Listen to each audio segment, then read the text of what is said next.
नमस्कार दोस्तों, मैं के एस शास्त्री वास्तु एवं ज्योतिषाचार्य सूर्य ज्योतिष में आपका स्वागत करता हूं। मित्रों, ज्योतिष को सरल तरीके से कैसे सीखें वो बेसिक ज्ञान हमारा चल रहा है। हमने ग्रहों के कारकत्वों को लिया है, मानव जीवन पर उन ग्रहों का क्या क्या प्रभाव पड़ता है, सब ग्रहों के बारे में बताया। सूर्य से आत्मबल बढ़ता है, चंद्रमा से व्यक्ति का मन प्रफुल्लित होता है, मंगल से उसमें उत्साह, ताकत, हिम्मत, पराक्रम आता है। उसी श्रृंखला में आज हमारा अध्याय 35, उसमें ग्रहों का विस्तृत स्वरूप, बुध ग्रह का कारकत्व रहेगा। आज हम बुध ग्रह की चर्चा करेंगे। मित्रों, सभी ग्रहों के अपने जीवन में, हमारे मानव जीवन में हर जगह पर, हर चीज़ पर अलग अलग प्रभाव पड़ता है। आज बुध ग्रह से हम देखेंगे कि इसका हमारे जीवन में, मानव जीवन में क्या प्रभाव पड़ता है, क्या क्या चीज़ें इसे हम देखते हैं। इसको नपुंसक ग्रह माना गया है। यदि लिंगों की बात करें तो इसको नपुंसक लिंग में गिना गया है। जैसे दूसरा ग्रह चंद्रमा था, वो स्त्री ग्रह था, मंगल था, वो पुरुष ग्रह था, लेकिन बुध देव हमारे कैसे हैं, वो नपुंसक माने गए हैं। वर्णों की चर्चा करें तो ये वैश्य वर्ण में इनकी गिनती होती है। इनकी गणना वैश्य वर्ण में होती है। बड़े व्यापारी, जितने बड़े बड़े व्यापारी हैं वो सब बुध देव के कारकत्व में आते हैं। चंद्रमा भी वैश्य वर्ण का है, लेकिन वो सौ में छोटे छोटे जो व्यापार करने वाले लोग होते हैं वहाँ चंद्रमा का प्रभाव होता है, लेकिन जो ठोस व्यापारी, बड़े व्यापारी होते हैं उस पर बुध देव का प्रभाव होता है। इनको समग्रह माना गया है। बुध देव समग्रहों में इनकी चर्चा होती है। ना काई से दोस्ती, ना काई से बैर। इनकी जो प्रकृति है, इनका जो स्वभाव है, वो ये दर्शाता है कि जो शुभ ग्रह के साथ ये बैठ गए तो ये शुभता देते हैं। शुभ ग्रह के साथ इनका संबंध बन गया तो ये शुभता देते हैं। अशुभ ग्रह के साथ इनका संबंध बना तो ये अशुभता देते हैं। ऐसा शास्त्रों में इनके बारे में चर्चा होती है। ग्रहों के संबंध कैसे बनते हैं, अभी ग्रहों को पढ़ लें, उसके बाद में ग्रहों के संबंध भी बताएंगे, ग्रहों की दृष्टियां भी बताएंगे। ये सब चीज़ें हमारी चलेंगी।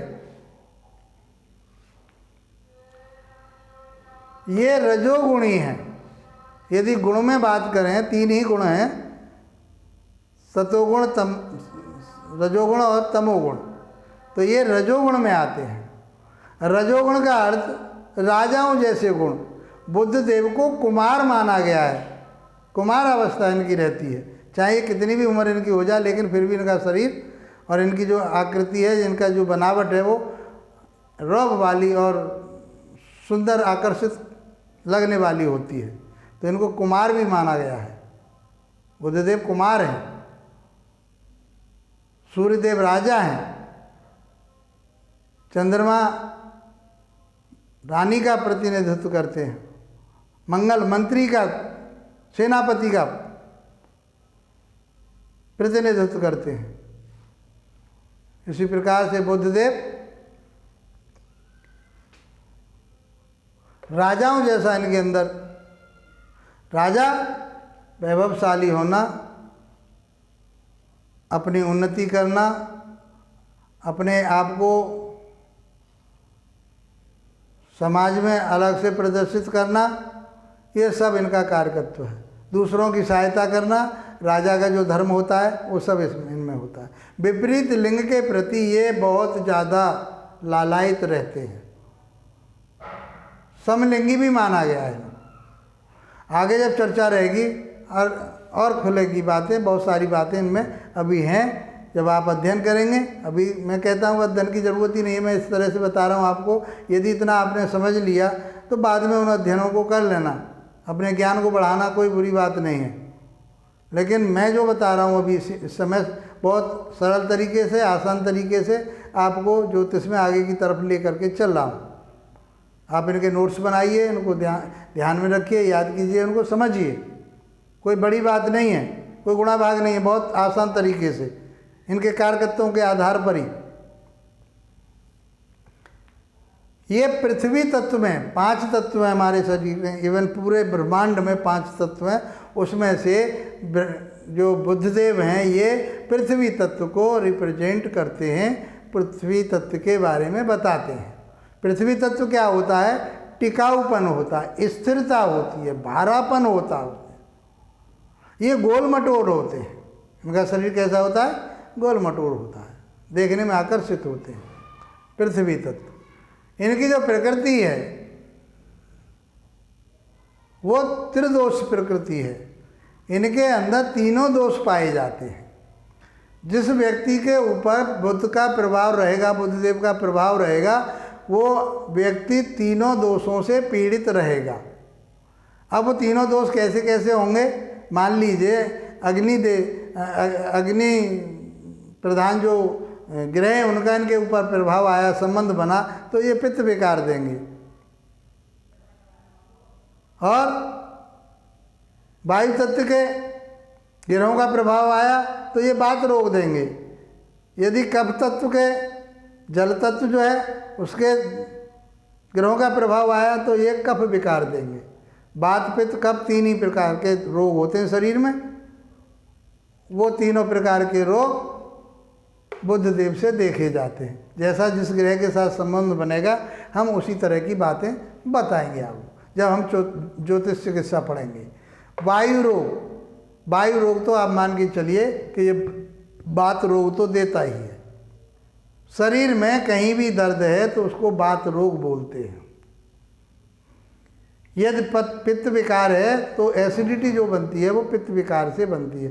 एक एक रोग को आपके सामने रखेंगे जो आज के समय में मिलते हैं और आप आसानी से समझ पाएंगे।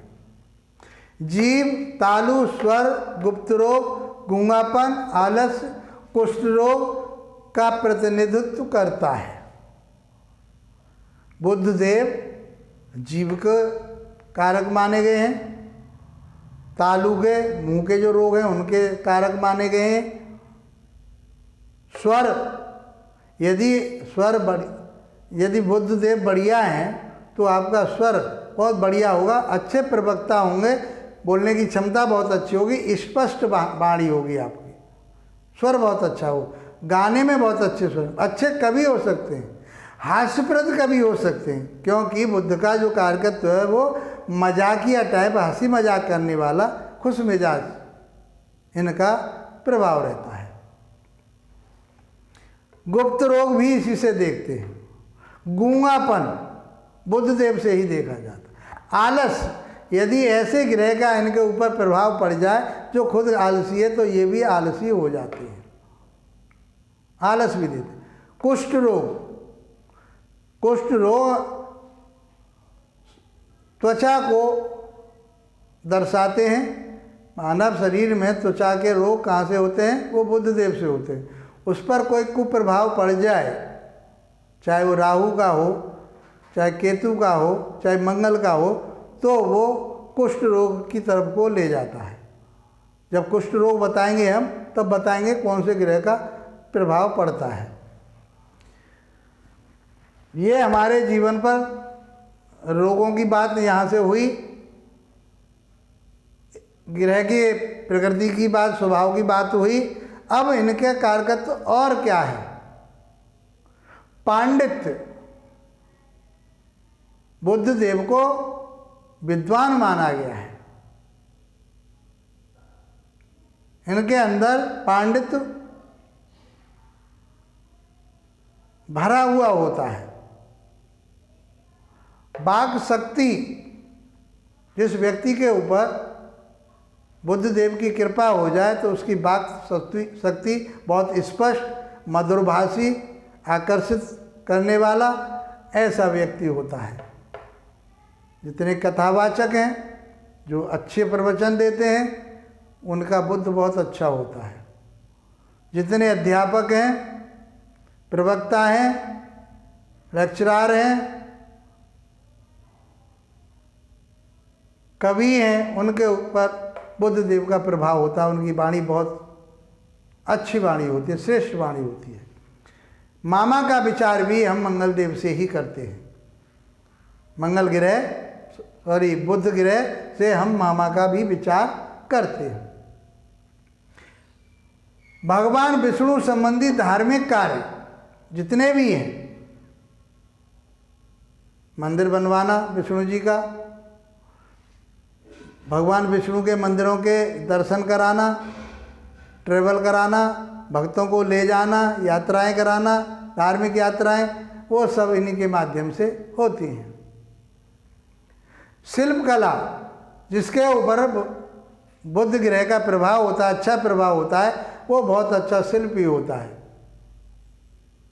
उसकी शिल्प कला जो होती है बहुत निखरी हुई होती है। चाहे वो किसी चीज़ का हो, मास्टर बनता है उस चीज़ का। जहाँ भगवान विष्णु का मंदिर होता है वहाँ बुद्ध देव का निवास माना जाता है। जहाँ विद्वान लोग बैठते हैं वहाँ पर इनका निवास स्थान माना जाता है। जो प्रकांड पंडित वहाँ बैठते हैं, पांडित्य लिए हुए लोग जो होते हैं, रिसर्चर जो होते हैं, जो भी ज्ञानी पुरुष होते हैं, वहाँ पर भी बुद्ध का ही प्रभाव होता है। यदि हम दिशा की बात करें तो बुद्ध देव का उत्तर दिशा पर प्रभाव पड़ता है। वहाँ की दिशा के ये स्वामी हैं। उत्तर दिशा के स्वामी बुद्ध देव माने गए हैं। उत्तर दिशा में कुबेर का वास माना गया है। कुबेर का अर्थ वहाँ धन दौलत है, वहाँ विष्णु भगवान है, वहाँ लक्ष्मी जी विराजमान है, तभी तो धन मिलेगा। यदि वास्तु की बात करें हम, तो यदि वास्तु में आपके बुद्ध देव पीड़ित हो गए, हाँ, कौन से ग्रह से पीड़ित हुए हैं, कैसा प्रभाव आएगा, वो आगे की बातें रहेंगी। लेकिन हम कुंडली के माध्यम से उस व्यक्ति को बता सकते हैं कि आपकी आमदनी में परेशानी आ रही है, पैसा आपका नहीं आ रहा है, रुक रहा है आपका पैसा, क्योंकि कुबेर देव वहाँ से पैसा नहीं दे पा रहे, लक्ष्मी जी नहीं आ रही वहाँ से। वहाँ कोई गलत एलिमेंट, बैड एलिमेंट वहाँ रखा हुआ है। वहाँ जो भी हम पढ़ेंगे, जब बताएंगे, बहुत सारी चीज़ें निकल के आएंगी। आप आसानी से कुंडली देख करके बता सकते हैं। वो व्यक्ति कहेगा हाँ जी मेरे साथ ऐसा ही है, मेरे पैसा में रुकावट है, पैसा नहीं आ रहा है, नौकरी करने जाता हूँ नौकरी नहीं मिल पा रही है, तो आमदनी तो वहीं से होगी, पैसा तो वहीं से आना है, उत्तर दिशा से। कुबेर का भंडार है वहाँ पर, तो हमें आसानी से इनको बता सकते हैं। यदि कुपित हो गए हैं, आप पर नाराज हैं बुद्ध देव, अर्थात वो अन्य पापी ग्रहों से पीड़ित हो गए हैं, आपके फेवर में नहीं है, आपके अनुकूल नहीं है, तो फिर हम बुद्ध देव के लिए जो उपाय बताएंगे वो भगवान विष्णु के आराधना करना, उनके मंत्र जाप करना, उनका व्रत करना, जो जो जी चीज़ें आएंगी ऐसे से वो हम आपको बताएंगे। मित्रों, आशा करता हूँ आपको चर्चा अच्छी लगी होगी। बहुत आसान तरीके से आप सीख पा रहे होंगे। यदि आपको चर्चा अच्छी लगी है, ज्योतिष ज्ञान अच्छा लग रहा है, तो आपको चाहिए कि आप इसको लाइक करें, शेयर करें, सब्सक्राइब करें, बेल आइकॉन को दबाएं ताकि नई वीडियो आपको मिल सके। अब हम आगे की तरफ को बढ़ रहे हैं। कमेंट बॉक्स में अवश्य लिखिए ताकि हम आपके प्रश्नों का उत्तर दे सकें। धन्यवाद दोस्तों, नमस्कार।